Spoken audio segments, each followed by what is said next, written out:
Hello, kamusta na tayong lahat? I praise my Father, the Creator of heaven and earth, for His goodness and His greatness and His holiness, and He is righteous. He created us in His image and likeness, and so we must be like Jesus Christ. And that's the reason why our Father sent Jesus Christ to be an example for us. And Jesus Christ prevailed in this world without sinning. And so we will also prevail. And our sins are washed away because of the blood of Jesus Christ. Because Jesus Christ gave His life on the cross for the forgiveness of our iniquities. And His blood is priceless. And I thank the Holy Spirit for the wisdom and knowledge, for reminding us always of the goodness of our Father, and for teaching us the ways of Jesus Christ. Jesus is our friend. He also forgives sins like the Almighty Father. And so Jesus is also God.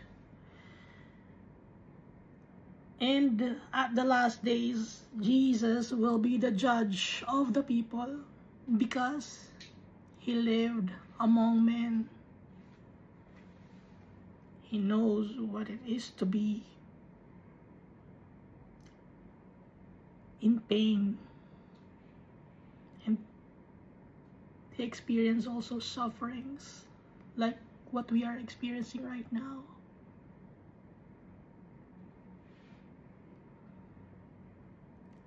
Jesus has books, and in those books are written of what we've done in our lives. Kaya sa last days, bubuksan yung mga books na yan. Proof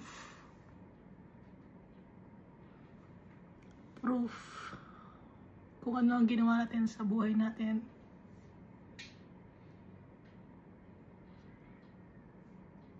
So dito sa mundo, we are here temporarily.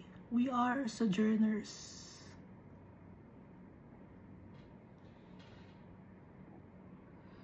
So nababasa natin, di ba? Dito sa Bible, lahat sila ng mga nababasa natin ng mga tao dito sa Bible, sojourners. Tayo rin, sojourners. We are just passing through this world to experience trials and tribulations. And after that, if we pass the test, we will receive our reward, our inheritance, our birthright. Ano yung ating inheritance? Ano yung ating birthright? Ang inheritance natin si Almighty Father, the real treasure. We must obey our Father. Dahil lahat ng gusto niya is for our own good.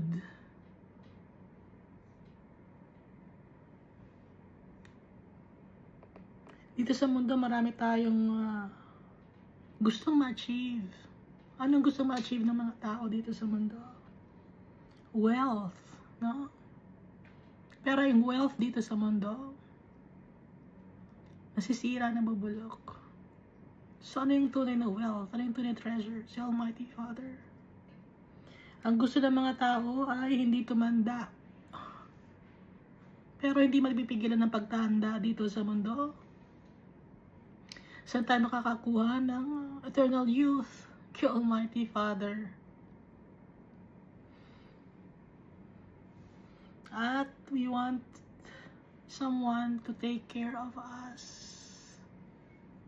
Sa kanila lang natin makukuha yun. Yung magpa-provide sa atin ng lahat ng bagay, si Almighty Father. Ano lang ang dapat natin gawin? We must trust in the blood of Jesus Christ.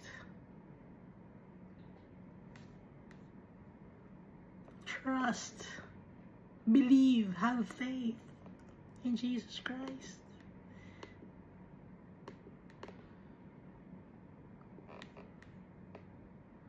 Jesus Christ is powerful, and our Father has given to Jesus Christ power, dominion, and authority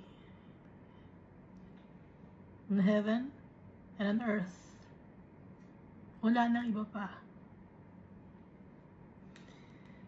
So last time we finished reading 2 Kings chapter 11, pero ako lang naman ang nanonood nito, so ako lang I finished reading 2 Kings chapter 11. So the 2 Kings chapter 11 is about Athaliah,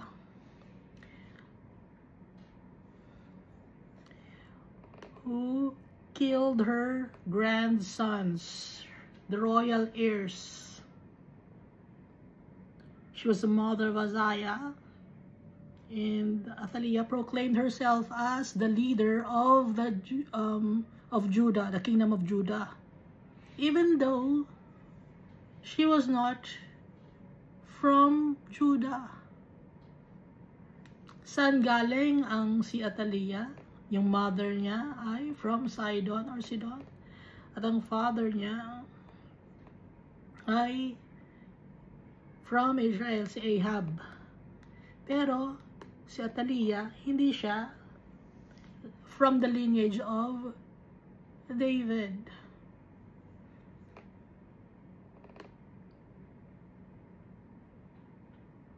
So self-proclaimed lang siya. She was as wicked as her parents, and she erected a temple of Baal in Judah.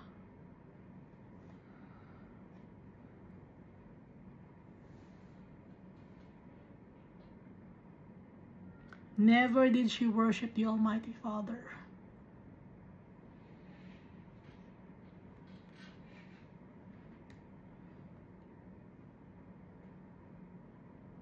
So yung mother ni Athaliah, si Jezebel, wicked. That's why wicked din si Athaliah.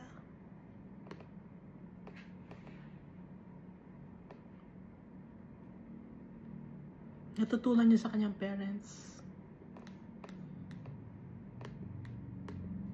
Especially her mother, because her mother was the nurturer. No? Sa isang relationship, ang father ang provider.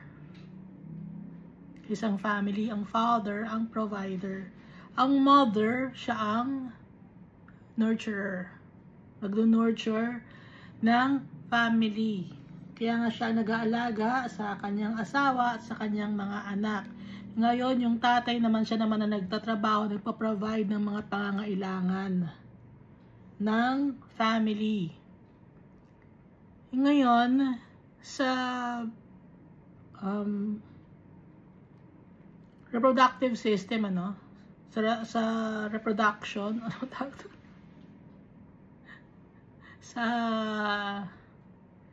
kung mag-start ka ng family, ang meron sa lalaki ay anong meron? Sperm cell, di ba? Ang babae, anong meron? Egg cell. So, yung sperm cell, yun ang buhay. Ha? Akala ko kasi dati, buhay din yung egg cell. Yeah, buhay din yung egg cell, pero yung sperm cell, siya yung buhay. So, yung lalaki ang nag-provide ng sperm cell. Okay? So, lahat ng tao, galing sa lalaki. At, saan tayo na incubate or parang incubator? Sa woman, sa womb, nandun yung egg cell. Yung egg cell, yun ang food ng sperm cell. Naintindihan natin? So, yung sa babae, galing nurture, ninonurture niya. Nasa womb pa lang, ninonurture na niya yung sperm cell. So, ang nag-provide, ang provider, lalaki, sa, ano pa lang tawag ba doon? Sa fertilization pa lang, ang nag-nurture ay ang babae, ang nagpo-provide ay ang lalaki. Naintindihan ba? Naintindihan mo, Iska? Na? So, tayong lahat nabuhay tayo dito sa mundo because our biological father may buhay na sperm cell, no? Sino nag-provide nun? Yung father. Ngayon, yung babae naman, meron siyang egg cell, yun naman ang nag-nurture sa sperm cell. Intindihan na natin, no? Intindihan ko.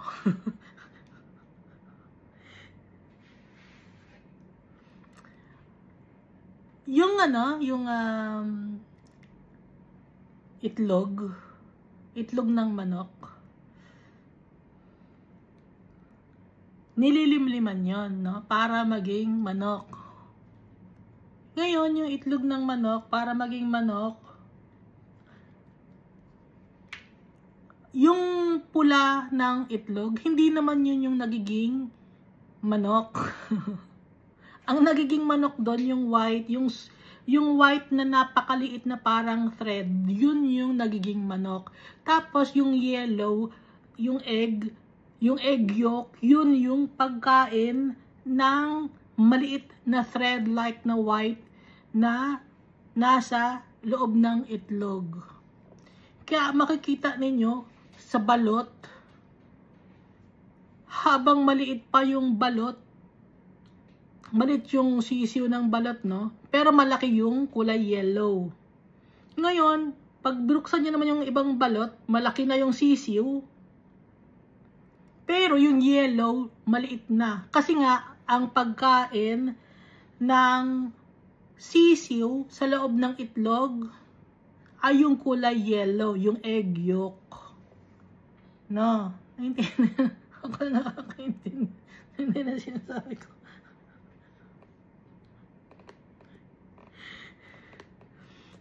Kaya kung i-apply natin yon sa tao, yung maliit na thread like na yon, yun yung nagiging tao. Tapos, yung malaki na egg cell na galing sa babae, naka-stay lang doon, hindi naman gumagalaw yon, yun ang food, yun ang nag-nurture sa sperm cell. Kaya tayo, lahat na tao, galing tayo sa provider. Sino nag-provide? Galing lahat sa tatay. Nakakaintindi mo sa akin. Kaya si Almighty Father, siya ang ating provider at siya pa rin ang mag-nurture sa atin. Pa-provide lahat ng pangangailangan natin. Magpasalamat tayo sa tatay natin. Si Jesus Christ, inilagay siya sa womb ni Mary. Ano na siya? Fertilized egg na siya. Hindi na kailangan ng sperm cell. Dahil, hindi naman si Jesus Christ is sperm cell eh. Hindi naman kaya hindi kailangan yung egg cell ni Mary. No? Inilagay siya sa womb, kumpleto na si Jesus Christ, fertilized egg na siya. At saka, laging binabanggit sa Bible, yung heart, tungkol sa heart, no? Na dapat yung heart natin malinis, dapat yung heart natin dedicated kay Almighty Father. Bakit heart lagi? Bakit hindi utak? Sa fertilization, ng unang nade-develop, kung i-check nyo yung biology, makikita nyo doon, no? Sa weeks pa lang, may makikita na kayong tibok. Heart na yan, no? Hindi pa formed ang brain nun. Heart. Doon nag-uumpisa lahat sa heart. Kaya yung mga tao, dapat yung heart natin in line with the heart of our Father. Dito si Atalia, her heart is wicked. Ngayon, merong isang nakatakas. Sinong nagtakas? Si Yosheba. Daughter ni King Joram na sister ni Ahaziah. So, aunt niya, tita niya, tinago siya, si Joash. So, si Joash dito, hindi natin alam kung baby pa siya, no? Dahil madali lang siyang itago, na itago agad siya. Itinakas siya. Madaling itakas pag baby, no? Dahil pwedeng ibalot sa kumot, or pwedeng yakapin lang ng gano'n, tas takbo na. Tinago siya pati yung kanyang nurse sa bedroom, and then hindi siya napatay ni Athaliah. At saan siya tinago? Tinago siya sa temple of the Lord for 6 years. So sa ika-7th year, he was presented to the people. And after he was anointed as king by Jehoiada, the priest. Kasi, kaya kilala ni Jehoiada, si Joash, dahil nga sa temple, nakatira si Joash. Kaya, alagang-alaga nila si Joash. Kinausap nila yung mga soldiers, mga captains, mga bodyguards, na sinabi niya na sa kanila ang anak ni Ahaziah, the heir, no, of the throne of Judah.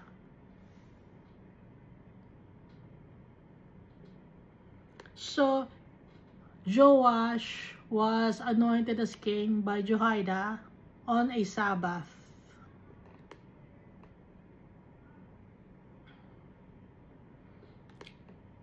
At binigyan ng spear at ng mga shields ang mga soldiers galing na dating pagmamayari ni King David, na itinago yon ni King Solomon sa temple of the Almighty Father, dito sa 1 Kings chapter 7 verse 51. Ngayon, when Joash was being anointed, ibinigay sa kanya ang testimony. Ano yung testimony? Or law. Yun yung dapat na guidelines na dapat na ipatupad ni Joash sa mga tao. So, syempre, doon sa kanyang 7 years na pagkakatira or sa Temple of God, tinuturuan na rin siya ron. For formality's sake lang to, nabigay sa kanya yung testimony or law. Yung testimony, testamento, certificate, Mosaic law. Ano ba yung Mosaic law? Genesis, Exodus, Leviticus, Deuteronomy, and Numbers. Nandun yung mga law of the Almighty Father that the Almighty Father had given to Moses. And then, itong si Athaliah, hinabol lang mga soldiers. Nagtataka siya bakit may mga noise, bakit may mga celebration. And she found out that Joash has been anointed as king. And so, she tried to run away. But before that, she tore her clothes. Sabi, treason. Na binebetray daw siya. Paano siya ibebetray? Siya lang naman nagsabi na siya ang magro-rule, no? So, walang bearing yung salita ni Athaliah. Nagtiis ang mga people of Judah when Athaliah was ruling the land of Judah or the kingdom of Judah. Ngayon, dun sa temple of God, sabi ni Jehoiada, huwag nyo dito patayin, madudumihan ang temple of God. So, hinabol nila si Athaliah at naabutan siya sa king's house. Doon siya dumaan sa horses entrance, sa mga kabayo. And there she was killed. At nagkaroon ng covenant si Jehoiada between the Lord, the king, and the people. And they killed the priest of Baal and tore down the temple of Baal, which Athaliah erected in the kingdom of Judah. So Joash was only 7 years old when he became king. And the people rejoiced, no? So nakaupo sa king's throne si Jehoash at the age of 7. Pero meron din siyang mga advisors doon kasi bata pa siya. Kaya may mga nagbabantay pa sa kanya. Tumutulong sa kanya ng tamang way, or tinuturo sa kanya yung law. Ito yung law ni Almighty Father. Ito ang gagawin mo, no? May nagbibigay sa kanya ng guide. So dito tayo. Dito na ako. Sa 2 Kings chapter 12.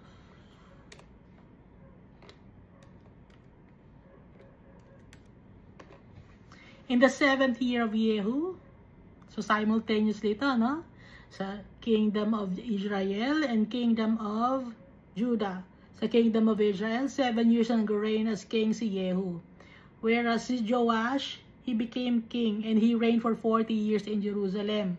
So, he lived for 47 years kasi hanggang 40 years siyang naging king ng Jerusalem. And his mother's name was Zibiah of Beersheba. Si Azariah, nagkaroon siya ng anak kay Zibiah na taga Beersheba. So, Beersheba also is in the kingdom of Judah. No? Kung i-check yung mapa, yung Beersheba nasa land of Judah.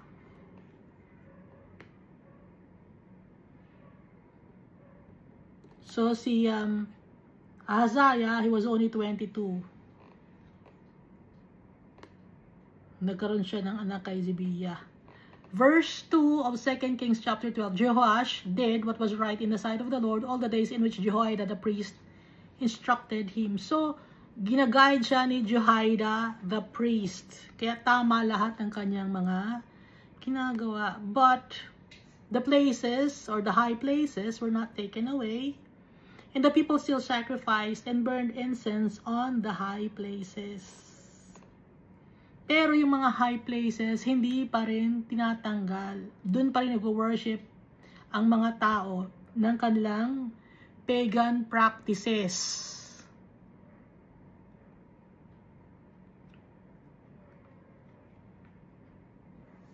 Sa high places.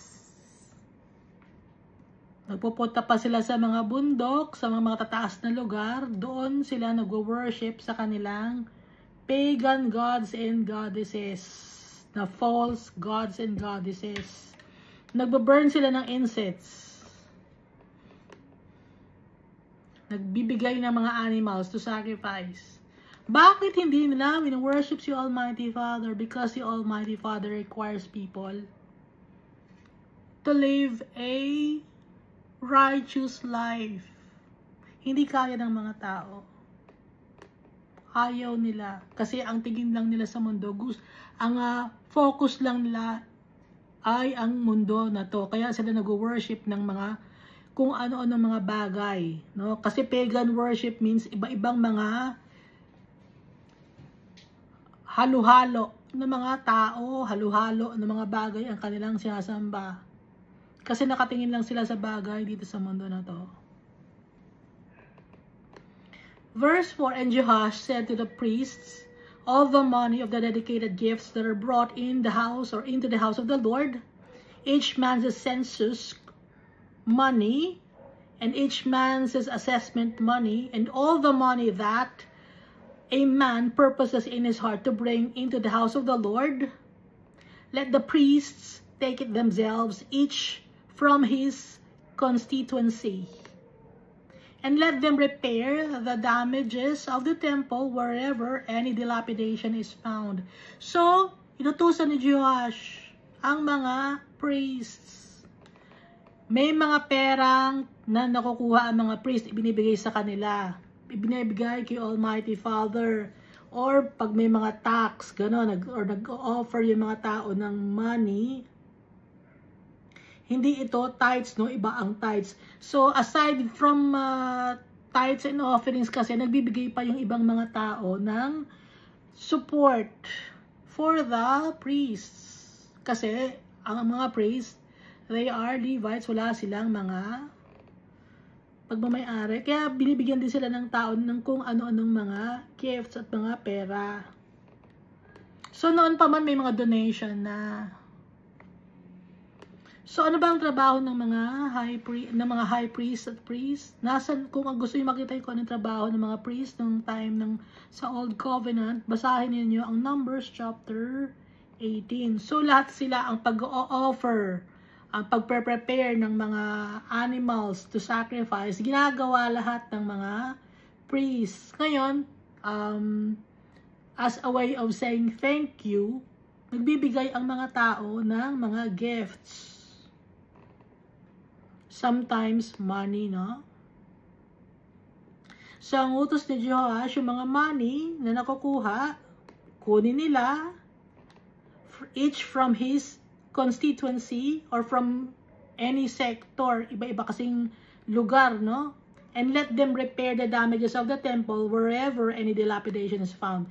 So, yung mga pera na yon, yung mga idinodonate sa kanila or binibigay sa kanila, iipunin nila para yung temple of the Lord. Ano yung temple? Yung temple na naipagawa ni Solomon kay Almighty Father.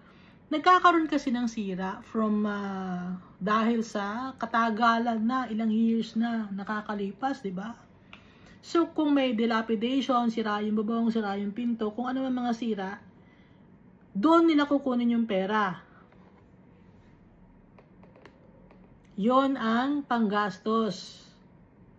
Verse 6, now it was by the 23rd year of King Joash that the priests had not repaired the damages of the temple. Umabot na ng 23rd year of King Joash. 23rd years na siyang naging king. So, by this time, 30 years old na siya. Nung 30 years old siya, nagtataka siya, bakit wala pa rin nire-repair sa temple of God? Ang mga priests, saan napupunta yung pera? So, noon pa man may mga problema na tungkol sa pera. Dahil ang mga tao natatempt.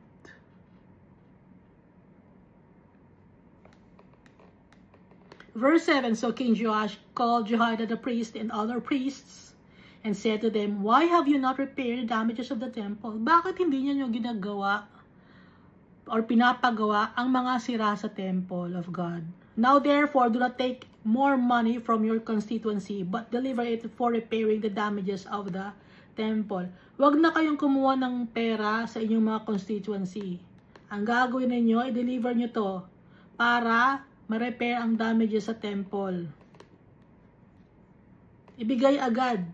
Huwag nang ipunin. Ibigay agad. Kung may ipapagawa, may darating na pera, gawa agad, no? And the priests agreed that they would neither receive more money from the people nor repair the damages of the temple. Hindi na sila tatanggap ng pera at hindi na nila ipaparepair ang temple. Hindi na sila hahawak ng pera.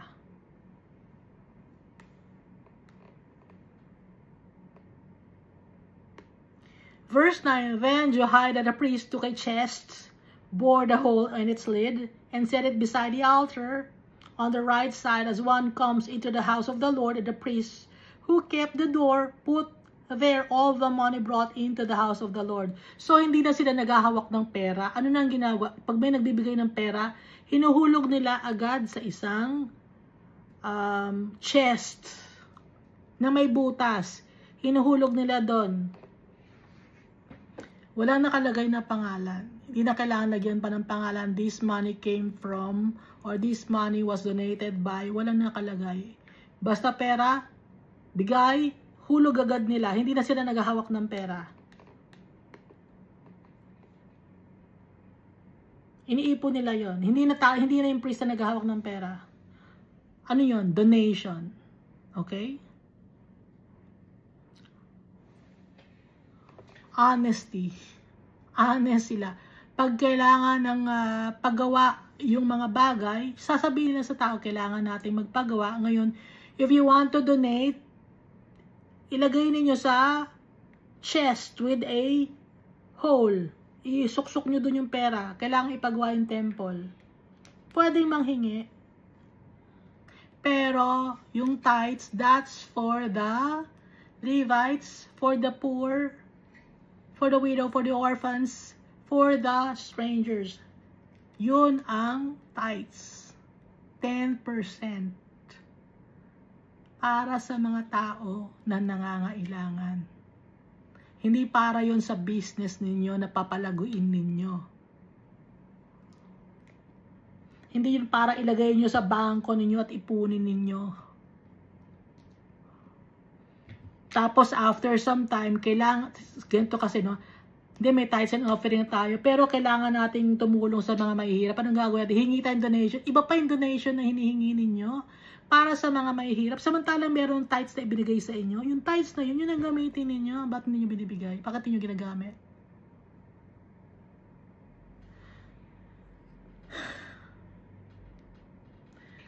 Yung iba, no, yung tithes, yun ang pinagawa nila ng kanilang building.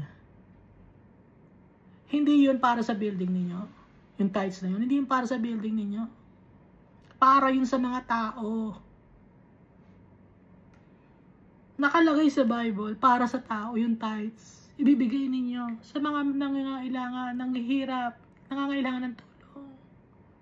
Pero sinasapang ninyo, ginagawa ninyong building. Hindi dun para dun ang tithes. At sino lang ang nangunguha ng tithes? Mga priests. Ngayon, wala nang priest ngayon. Sino na ang high priest natin? Si Jesus Christ. Sabihin niyo, kailangan kasi namin ng sweldo. Sweldo? Kailangan ninyo? Sisweldohan kayo. Huwag kayong matakot na manghingi ng sweldo. Nakalagay sa Bible, the worker is worthy of his wage.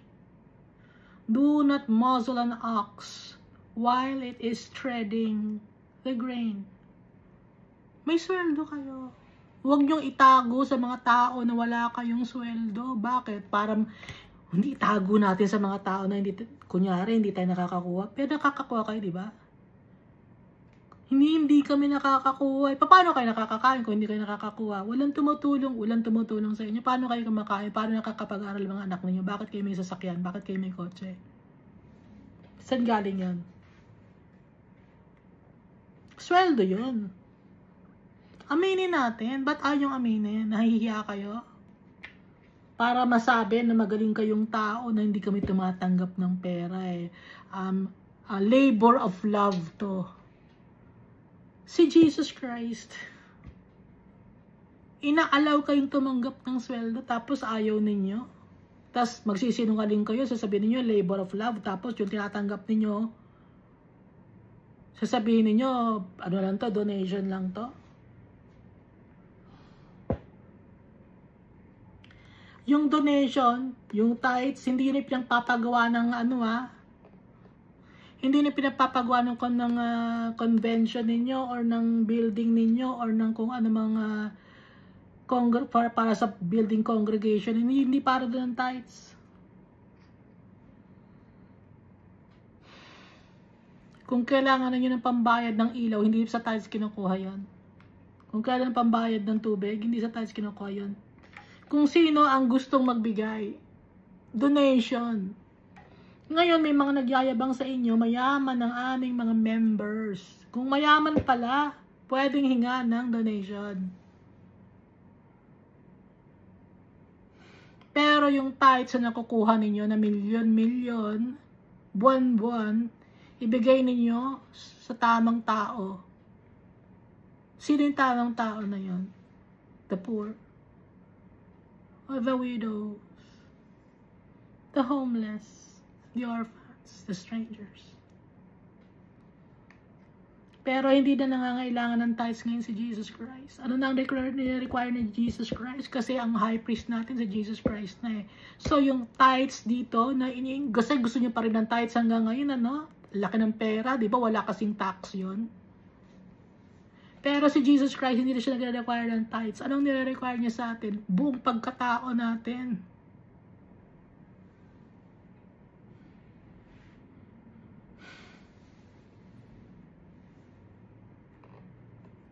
Kaya nakita natin dito, ipapagawa nila yung kanilang temple of God. Ano ang ginawa nila? Meron silang isang box doon, naguhulog ang mga tao, hindi nila kailangan ilagay yung pangalan ng mga tao. Humihingi pa kayo ng pangalan. Sinong pangalan to? Sino nagbigay ito? Marami ibinibigay ito si brother. Kailangan nasa harap to pag umuupo. Kailangan i-mention natin. Kailangan maganda ang treatment natin sa kanya. Malaki ang binibigay kasi niya eh. Hindi dapat nilalagay ang pangalan ng tao. Kaya kung kayo man, kung sino man kayo na nagbibigay ng tithes or offerings, huwag niyo ilalagay ang pangalan ninyo.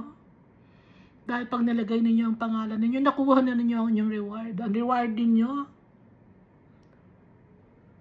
yung purihin kayo ng tao. Yung matuwa sa inyo ang mga tao, yun ang reward ninyo. Kahit magbigay pa kayo ng milyon-milyon, hindi si Almighty Father natutuwa.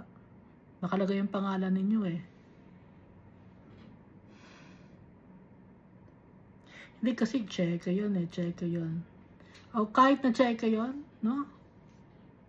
Ilagay ninyo nang tanggalin ninyo yung pangalan. Pwede naman tanggalin, hindi nyo pa pwede matanggal yung pangalan. Hindi, baka mapunta sa iba. Ano naman yung mapunta sa iba? Basta ang importante, nakapagbigay kayo kay Almighty Father. Kung makapunta sa iba, nakaway ng iba, yung taong nagnanakaw na yun na ang may kasalanan kay Almighty Father. Wala ka ng kasalanan doon.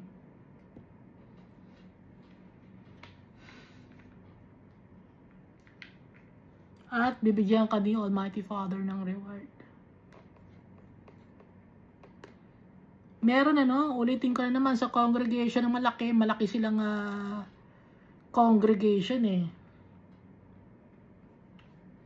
Pinagyayabang pa kung sino yung nagbigay ng malaki. Bakit ipinagyayabang kung sino yung nagbigay ng malaki?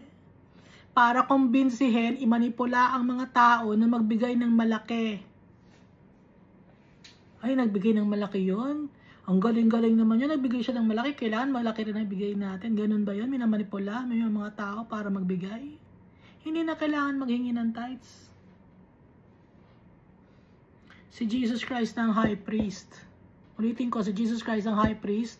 Ang nire-require sa atin Jesus Christ, buong pagkatao natin, hindi pera. Jesus is the high priest in the order of Melchizedek.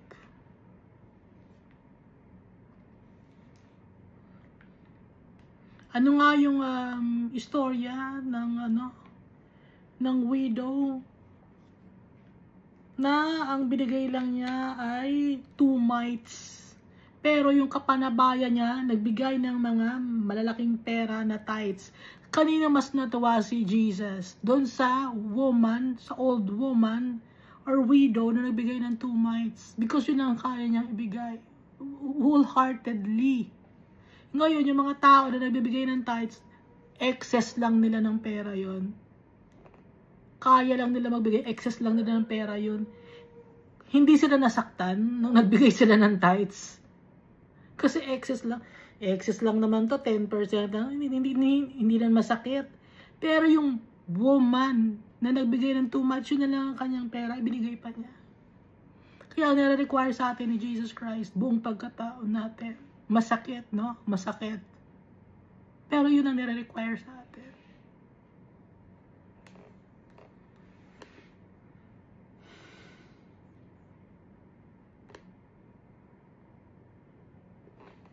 Ituloy natin ito, no? Then Jehoiada the priest took a chest, bored a hole in its lid, and set it beside the altar on the right side as the one comes into the house of the Lord. The priests who guarded the door or kept the door put there all the money brought into the house of the Lord. Hinuhulog dun sa chest or sa box yung pera, walang name na nakalagay. At saka idadagdag ko lang pag-attend kayo ng congregation, bibigyan agad kayo ng envelope. Envelope. Name. Para saan? Men's ministry ba to? Women's ministry? Ang dami. Ano to? Hanggang environmental ministry. Mga ganun ba kayo? Men's ministry, women's ministry, children's ministry, donation for the building. Ang dami. Linggo-linggo yun. Ngayon, linggo-linggo, umattend yung mga tao.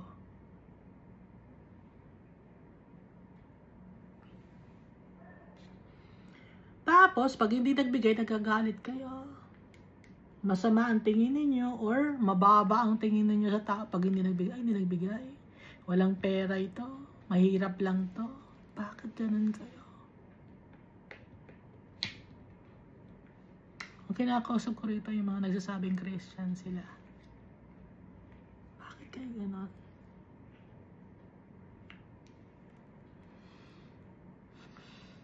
Natutuwa sa inyo si Almighty Father ba? Ba't ganun? Si Jesus Christ natutuwa ba sa inyo?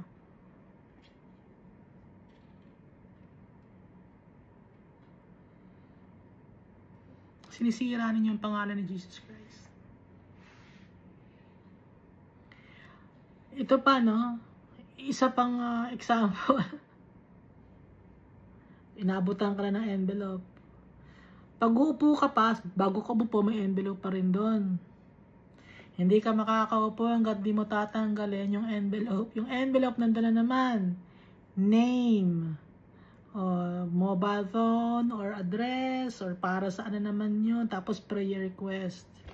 Ngayon, kung may prayer request ako, hindi ko makasaluhat. Kasi kung wala akong maibibigay, tapos may prayer request, isipin ko may bayad ba ang pagpe-pray? Bakit kailangan yung prayer request na doon nakalagay sa magbibigay ka ng pera? Paano kung hindi ka nagbigay ng pera? Hindi na ipagpe-pray yung prayer request mo? So may bayad pala. Paki-explain sa akin.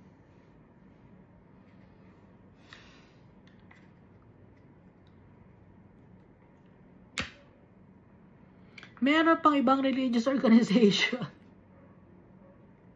Ha? Iniisa-isa ko. Alam nila, uy, hindi ka nagbigay last week, ngayon magbigay ka doble.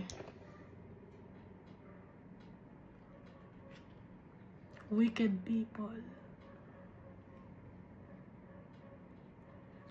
Naka-focus lang sa pera.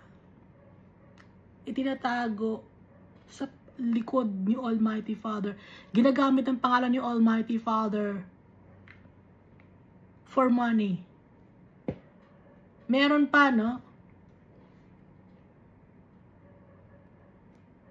May inatinan pa ako eh. Marami kayo, hindi lang kayo isa. Hindi lang isang religion to.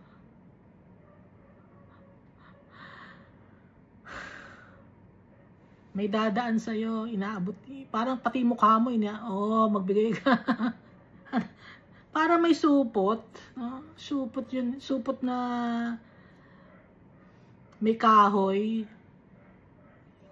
Minsan idudunggol sa mukha mo, magbigay ka. Idudunggol, asan na ba? Asan na ba kunyari?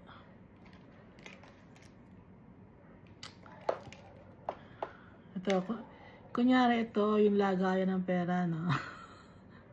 Dadaan ngayon sa yan. O, magbigay ka.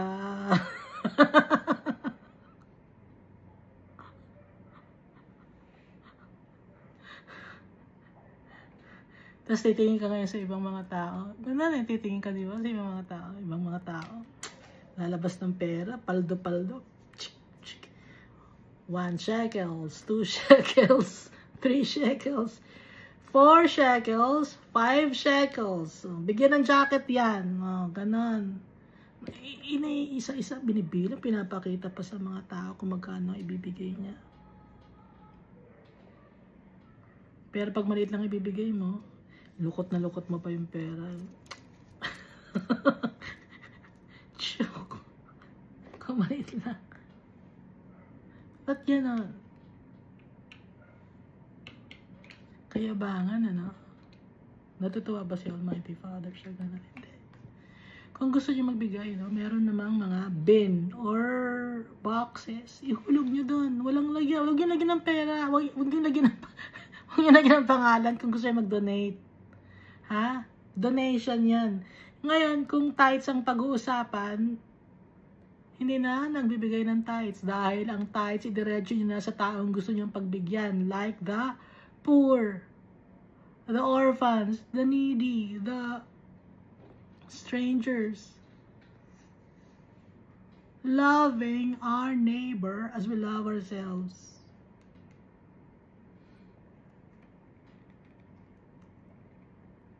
And not necessarily cash. Pwedeng in kind. Kasi gusto, hindi, perahin mo na lang. Kasi mukhang pera mga tao. Hindi sila masatisfy sa magandang bagay na bigay mo. Kailangan pera, kailangan pera. The love of money is the root of all evil. At yung enemy, pupasok ngayon sa congregation ninyo. Tinatempt kayo. Hindi, pasok mo muna yan sa business. Pag lumago na yung bigay ng pera sa iyo, saka mo ngayon ibigay sa mga tao. Hindi ganun ang utos ni Almighty Father. Palalaguin mo pa yung pera. Kung sa maliit na bagay, hindi ka mapagkatiwalaan, how much more sa malaking bagay. And so, dahil ganun ka, greedy ka, hindi ka makakapunta sa heaven. Dahil, ang heaven, malaki yon. At malaki ang reward niyo, Almighty Father. Kung dito pa lang sa mundo na to, sa maliit na baryang pera lang, nang nanasa ka, paano na sa heaven? Kaya nga, di ba sabi ko, sa maliit na bagay, hindi ka mapagkatiwalaan. Paano na sa mga riches in heaven? Mapagkakatiwalaan ka ba? Hindi ka mapagkakatiwalaan. So, ngayon pa lang mag-practice na tayo.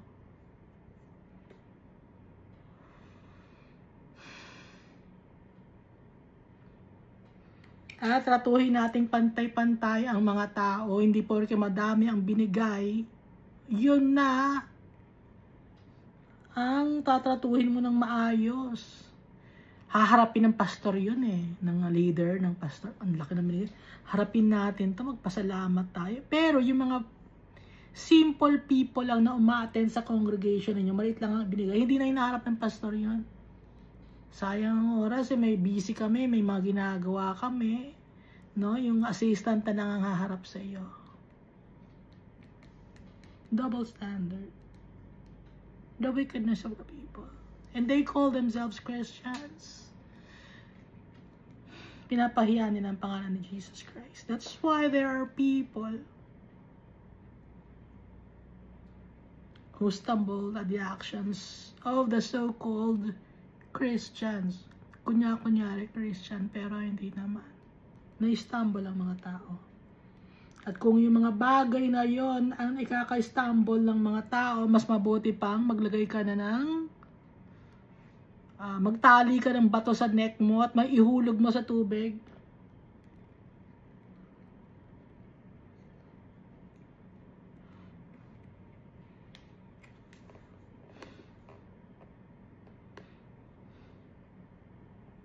Tuloy natin to, no? Verse 10. So it was, whenever they saw that there was much money in the chest, the king's scribe or the secretary, scribe, no, taga-sulat, or expert of the law, kasi nga taga siya yung secretary, expert siya, alam niya kung ano yung mga sinusulat niya dapat. And the high priest came up and put it in bags or tied it up and counted the money that was found in the house of the Lord. Binilang nila. Hindi nila in-announce, malaki ang bigay ni ganon. Walang announcement, ha? Binilang lang nila ng tahimik. Verse 11, then they gave the money which had been apportioned into the hands of those who did the work, who had the oversight of the house of the Lord.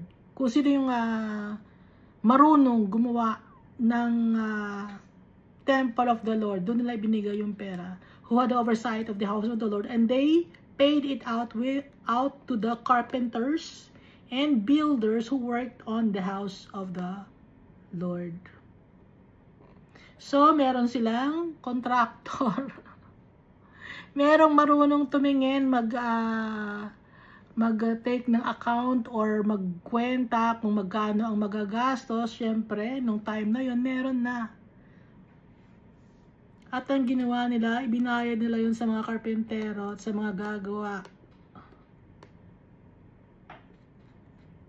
pati sa mga materials. And to the masons and stone cutters, yung mga masons, mga mason, mga stone cutters yun, ano, mga naggagawa ng mga designs.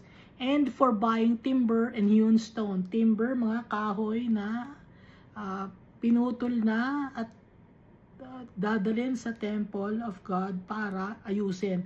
And hewn stones. Hewn stones meaning mga malalaking bato ang ginagamit. Dahil wala namang simento nung time na yon, ang ginagamit nila ay galing sa bundok, kukuha sila ng bato na buo, malalaking bato na buo, slabs of rocks or stones. Yun ang hewn stones, no? Hinahati yon. Paano nila nahahati yon? They have their way of cutting the stone. Ngayon, hanggang ngayon, may mga tao hindi nila alam kung paano hinahati in the olden days yung stone. And up to now, may mga tao, no, na puzzled as to how the pyramid of in Egypt was made. Hindi nila alam. Pero, in the olden days, alam nila kung paano gawin. Kahit na malalaking mga kahoy or bato, kaya nilang putulin, kaya nilang buuin. Yun ay kanilang expert sila doon. So, yung knowledge na yon na ngayon, nawala na. Pero, hindi yun secret nung time in the olden days. Alam yun ng nakakarami. Hindi lang naituro or passed down from generation to generation. Ngayon, meron tayong mga computers, may mga bagay tayo dito sa mundo na available na expert yung mga tao. And in the future, mawawala ang computers. Mawawala ang electricity.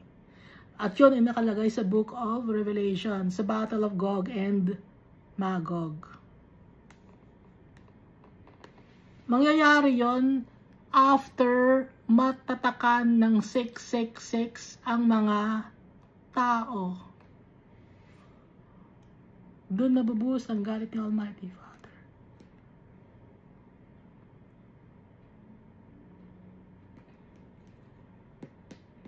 Masisira ang mundo. Actually ngayon, ang tingin ni Almighty Father sa mundo, bulok, sira. At ang mga tao, tingin ni Almighty Father, madudumi. Sira-sira ang damit. Kahit sa tingin natin na panglabas na anyo natin, maayos tayo, maganda ang bahay natin sa tingin natin. Pero kay Almighty Father, pangit ang bahay natin, natitirhan, pangit din ang damit natin, pati tayo, pangit sa paningin niya. All because of our iniquities. Kung nakita ninyo yung Bangladesh ngayon or India, sobrang gulo, di ba? Sobrang daming tao, sobrang gulo, sobrang dumi, mga lumang mga bahay, lumang mga buildings, no? Na kung paano na lang ginawa, iba-ibang mga design. Or kahit na nasa isang subdivision ka, akala mo maganda ng design nun, or sa high-end na condominium, sa akala ninyo maganda na, perfect na sa mata ng tao. Pero sa mata ni Almighty Father, parang squatters area. Ibang standard ni Almighty Father.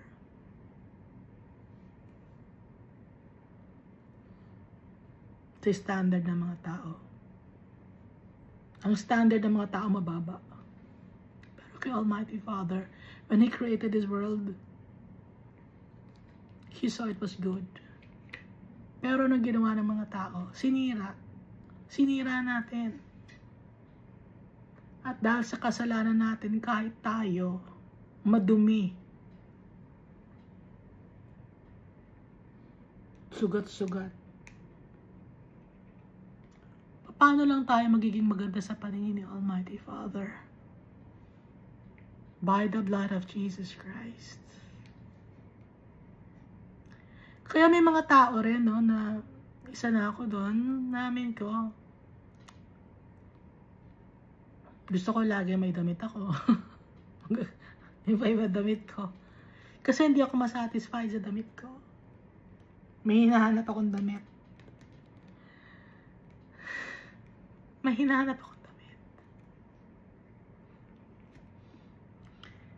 Yung mga tao, pag mayaman sila, marami silang damit, damit din at mga bahay na pinapagawa. Bakit sila madaming bahay na pinapagawa? Hindi sila masatisfy sa bahay na may pinapagawa sila.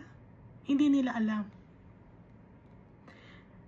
na kaya hindi sila satisfied sa kanilang mga bahay na pinapagawa. Alam nila sa puso nila na may bahay na maganda, na makakapag-satisfy sa kanila, pero matigas ang ulo ng tao. Ngayon, may mga tao naman na paiba-iba ng relasyon sa kapwa-tao. Pumatol na sa kapwa babae, pumatol na sa kapwa lalaki para sa pagmamahal. Nabubulagan, binubulag ni Satan ng mga tao. Kung sino-sino na pinatulan para maghanap ng pagmamahal. Pero isa lang ang makakapagbigay ng tunay na pagmamahal sa atin, si Almighty Father. Hindi naiintindihan ng mga tao. Idadagdag ko pa, no? Ang daming mga tao ngayon ang mayroong disorder. Merong borderline disorder, narcissistic disorder, marami, psychopathy, antisocial disorder. Ano pa ba yung mga klaseng disorder na to? I-check ko ha. Mental disorder yun eh.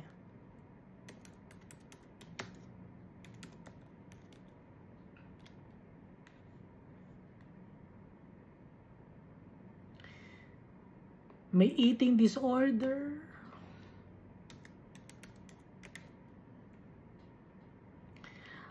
Disability, madami.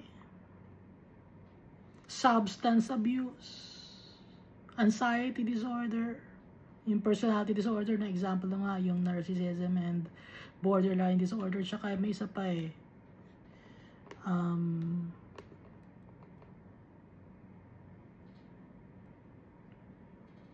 Lahat ng mga disorder na to, isa lang makakagamot sa atin, makakagaling sa atin. Si Jesus Christ. Pero yung science, iniiba. Ginagawa, di uminom ka ng gamot na ganito, uminom ka ng gamot na ganyan. Hindi magagamot ng mga gamot. hindi tayo may heal sa gamot. Ang makakapag-heal sa atin, ang healer natin, si Jesus Christ. So lahat ng mga bagay na na-experience natin, yung post-traumatic stress disorder, lahat ng yan, mga mental issues, traumatic ka, traumatized ka, naging iba ka, naging stoic ka, lahat ng yan, mga pinagdaanan mo, trauma yan. Lahat ng mga bagay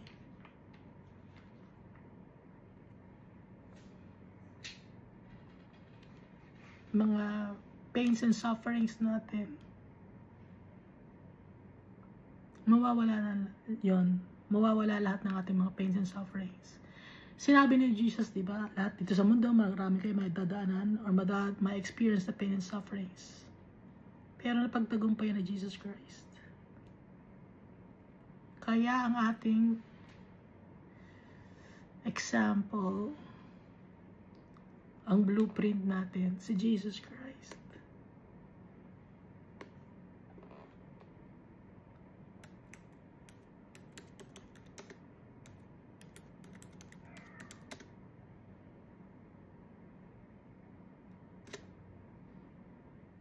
Meron pa rin mga sadistic, no? Bakit sila sadistic? Natutuwa sila, nasasaktan ibang mga tao. Bakit? So that's demonic possession. All of these things. Bakit nagkaroon ng ganun? Because we are disobedient of our Father.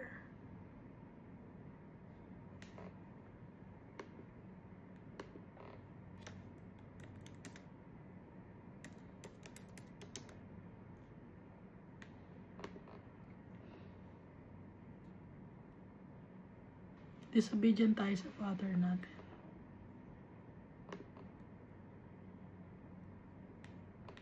At lahat ng disorder na to, merong mga kasinungalingan. Pag narcissist ka, no? Kasi lahat na ng mga tao sinasabi, narcissist ka, pag ganito ka, narcissist ka. Pero it all boils down into one thing. Borderline disorder ka, pag ganito ka. Nag-overlap yung mga symptoms. Bakit nag-overlap? Kasi isa lang yun. Anong problema? Hindi na-heal ang heart. Kailangan ma-heal ang heart natin. At ang makakapag-heal lang sa atin, si Jesus Christ, His precious blood. Kaya ang daming mga psychologists, akala nila, alam na nila. Yung mga psychologists and psychiatrists, they have problems also.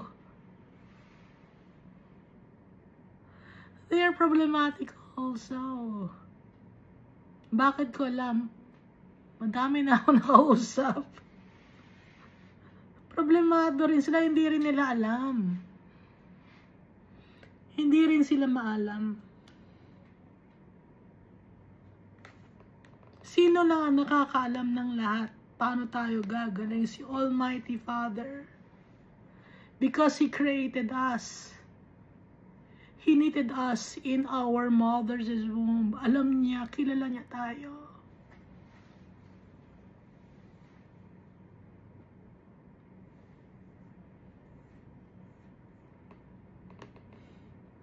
Kaya lahat ng bagay, si Almighty Father, si Jesus Christ lang. Wala nang iba.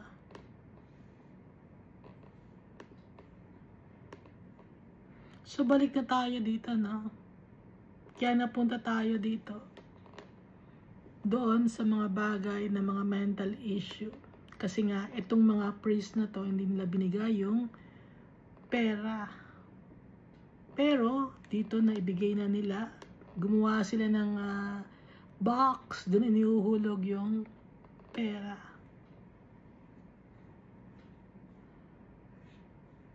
So, mga masons, stone cutters, para pagbili ng kahoy, tsaka ng hewn stone. Lahat ng knowledge na meron tayo, it comes from our Father. To repair the damage of the house of the Lord, and for all that was paid out to repair the temple. So, nung time na to, temple, nakafocus, ayusin ang temple. But, nung dumating na si Jesus Christ, ano na ang temple? Nasira na ang temple, nasira na ang curtain ng temple from top to bottom. Ano na ang temple? Ang temple of the Almighty Father. It's us. Kaya dapat maging maayos tayo. Paano tayo magiging maayos? Maging maayos yung heart natin. It must be in line with Jesus' commands. In line with our Father's heart.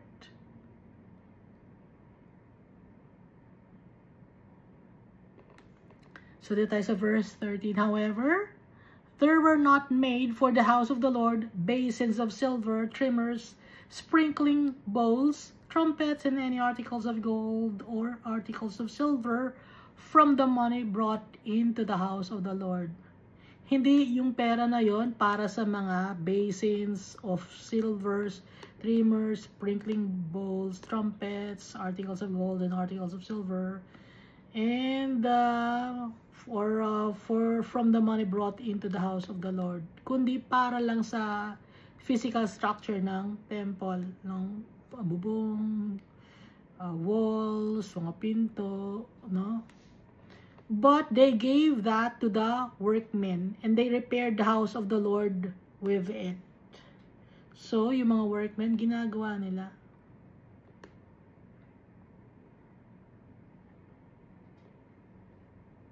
Moreover, they did not require account from the man or from the men into whose hand they delivered the money to be paid to workmen, for they dealt faithfully. Nakita ninyo? Hindi na sila nag-require na accounting. O, i-account mo yan. Tige nga kung totoong ganito ba ang ginastos mo sa timber, sa Unestone, sa mga trabahante mo. Kwentahin natin. Hindi na sila naganunan. Hindi na gumawa ng accounting. Bakit? They dealt faithfully. Tayo ba? Kailangan pa ba ng accounting?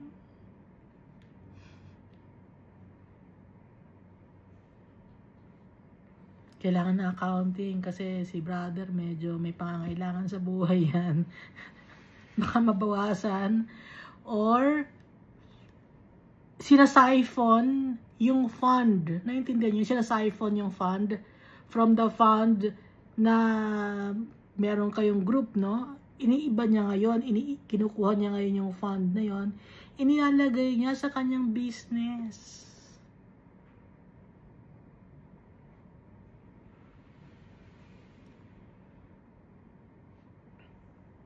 So, nung time na to, they dealt faithfully. Pero ngayon, faithful ba ang mga tao? Honest ba ang mga tao? Kahit nasa congregation, nagbibilang.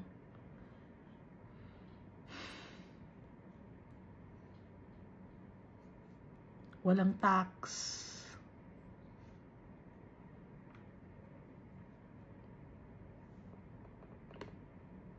Ngayon, yung mga members ninyo na gumagawa ng kalokohan, no? May mga members na gumagawa ng kalokohan. Kunyari, Christian sila, pero mga contractor sila or politician sila. May mga members na gano'n. Corrupt sila.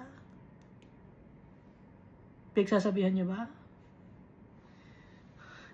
Hindi, kasi baka walang magbigay, no? Baka hindi bigay. Baka hindi na umattend. Baka mas hurt yung feelings ng ating brother. Baka hindi na siya umattend. Yan na naman kayo ma-hurt ang feelings. Kung doon naman gagaling ang kanyang soul. Kung doon naman siya mabubuksan ang kanyang isipan at mapapalapit siya kay Almighty Father, itigilan niya ang kanyang corruption.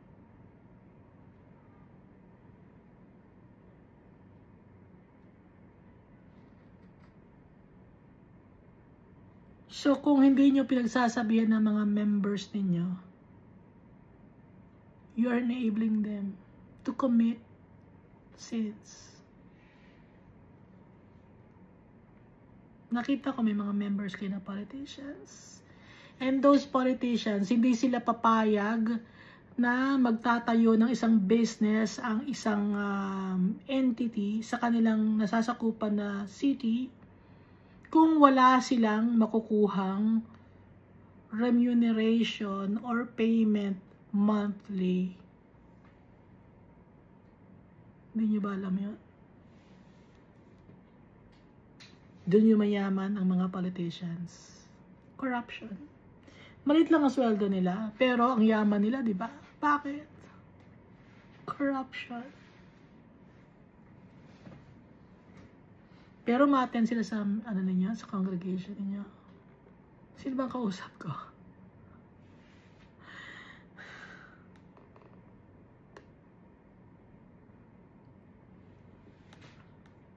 Verse 16, the money from the trespass offerings and the money from the sin offerings was not brought into the house of the Lord. It belonged to the priests. Yung trespass offerings, tsaka yung sin offerings. Para yon sa mga priests. Bigay ni Almighty Father yon. Yon yung mga tithes, no? Para sa mga priests yon, sa kanilang mga pangangailangan. So, hati-hati. Mga Levites, the poor, the widow, the strangers, and the orphans. Hati-hati doon. Pantulong sa mga tao.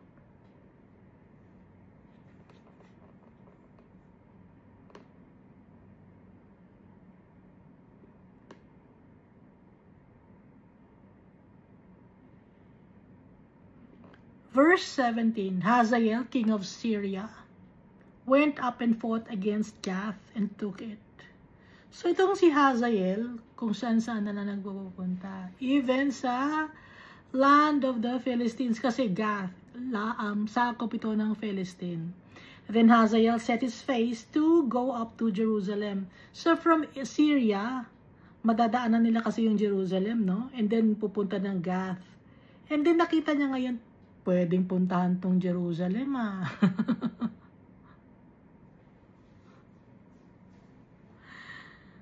Si Hazael, alam ni Almighty Father, ipinadala ni Almighty Father si Hazael to teach people, to teach the Israelites, to teach the Jew.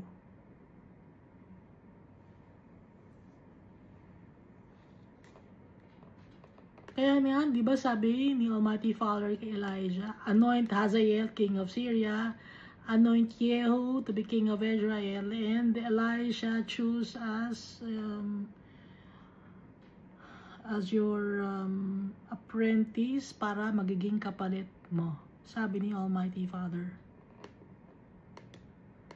Verse 18, and Jehoash, king of Judah, took all the sacred things. Itong si Jehoash, no?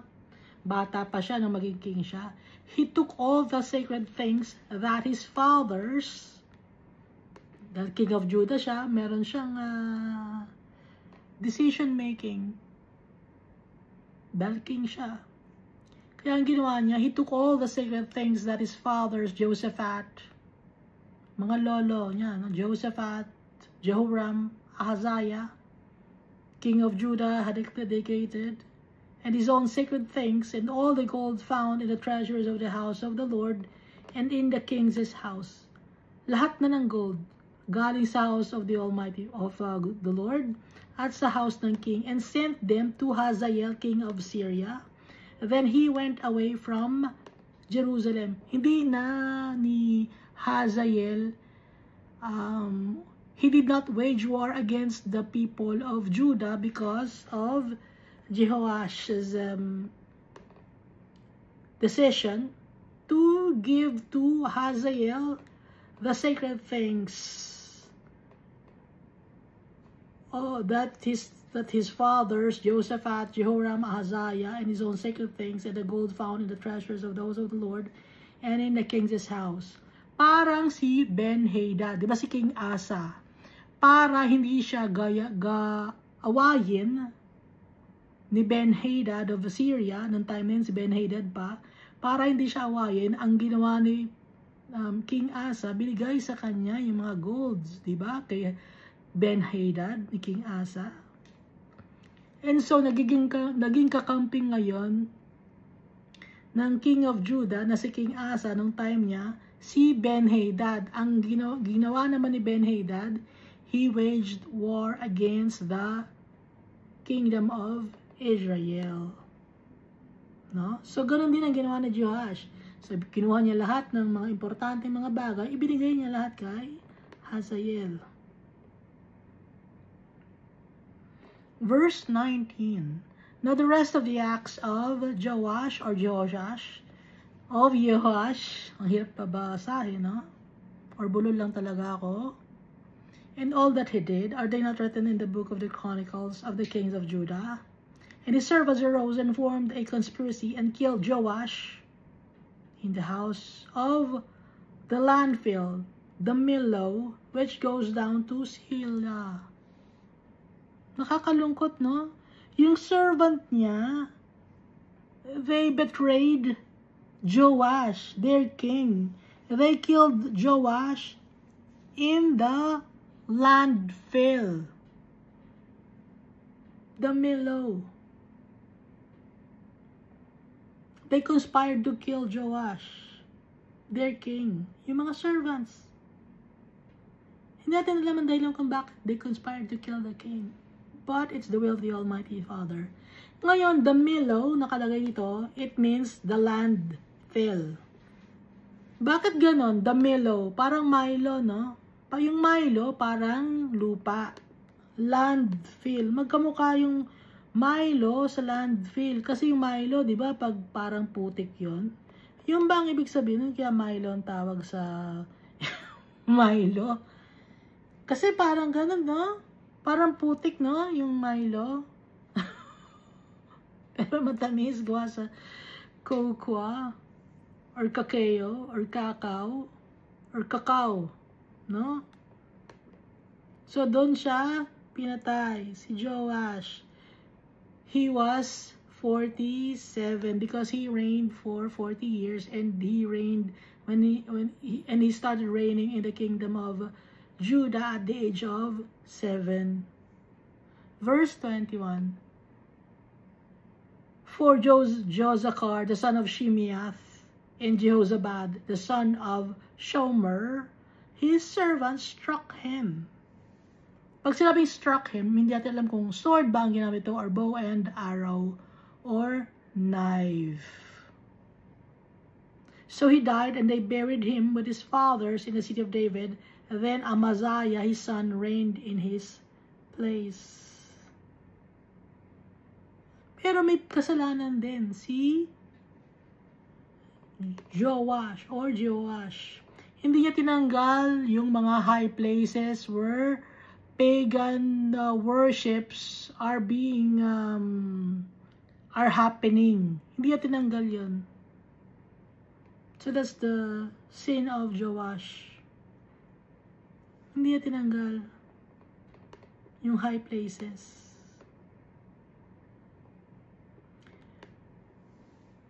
Kung makikita natin dito, no? Ang dami natin nabasa, di ba?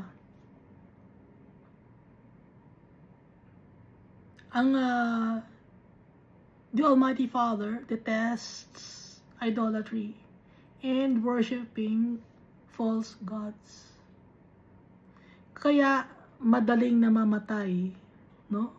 Yung mga kings pinaparusahan ni Almighty Father. Dahil yung mga false gods, hindi sila talaga totoong Diyos, kaya nga false gods sila eh. At they were only created by men. Bakit kinikreate ng men sila? Dahil may gusto silang mangyari sa buhay nila na hindi nila masabi kay Almighty Father dahil alam nila hindi papayag si Almighty Father. Disobedience to the Creator of heaven and earth. Kaya dapat ang susundin natin si Almighty Father because He's the Creator. We are only creatures.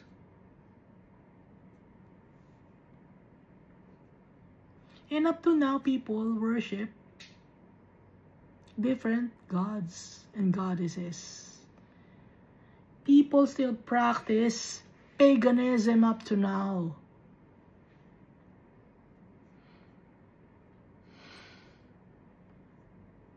They even have the audacity to incorporate Jesus Christ and the Almighty Father in their wickedness. Hindi kasama naman si Almighty Father dyan, nandyan naman yung mga saints. Andyan, bakit naman yung saints pa ang tatawagin mo? Powerful ba yun? Hindi powerful. They're dead already. Kahit sabi mong saints sila, they're dead already. Sinong buhay si Almighty Father, si Jesus Christ? So why worship the dead? Hindi ko maintindihan sa mga tao. Hindi kaya ng utak kong intindihin. Bakit mag-worship ng patay at hindi powerful kung si Jesus Christ buhay? He rose again from the dead and He did a lot of miracles that people had seen, and it's in the Bible recorded here. Pero yung mga tao, they still worship different saints. Why?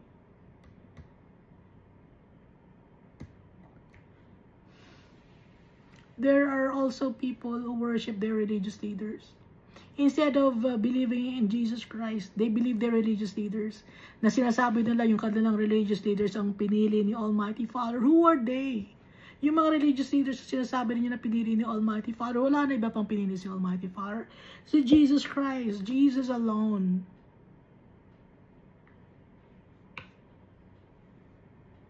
It's It's in the Bible. We have proof.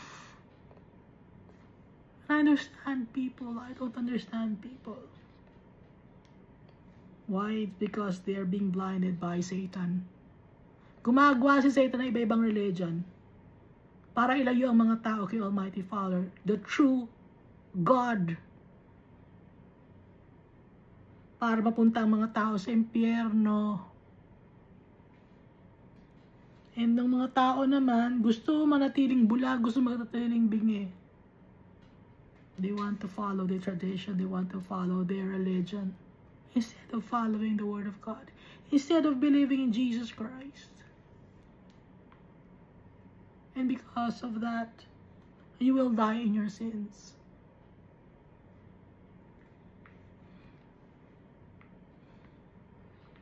Time and again, the Almighty Father is reminding us to go back to Him.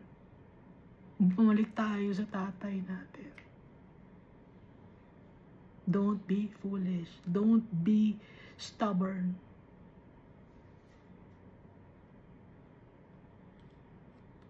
Dahil lahat ibibigay ni Almighty Father for His children. The reward. Hindi natin unexplainable reward, unexplainable treasure that the Almighty Father can give to those who love Him and trust Him. Thank you, and God loves us all so much.